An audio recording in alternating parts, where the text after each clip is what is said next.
मुहर्रम उल हराम का महीना शुरू हो चुका है। मुख्तलिफ अजला में मजालिस का एहतमाम किया जा रहा है। इमाम बाड़ों के अलावा घरों में भी मजालिस मुनक्किद होती है। मजालिस में शोहदाए करबला को याद किया जाता है। राह हक में नवाज़े रसूल की कुर्बानी को खराज अकीदत पेश की जाती है। कोरोना के पेश नज़र मजालिस के दौरान कोविड ज़ाब्तों की पासदारी का खास ख्याल रखा जा रहा है।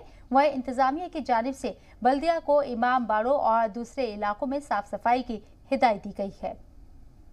जो मुहर्रम का महीना है ये साल का पहला महीना होता है।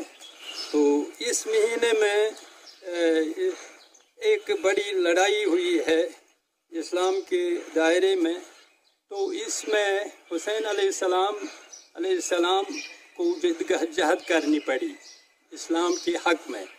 तो इस सिलसिले में बहुत सारे हुसैन और इसके हामियों को शहीद किया गया। इसी 10 मुहर्रम वो थी।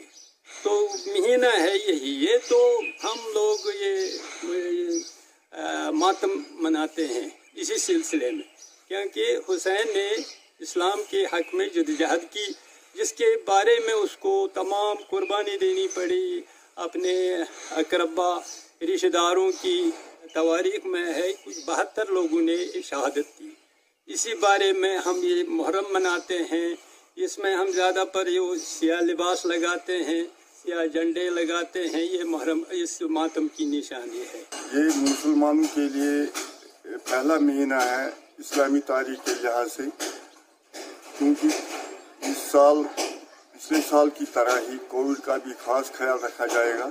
आपकी सतह से हम यही बोलते हैं हर एक को खासकर SOP का खास ख्याल रखें।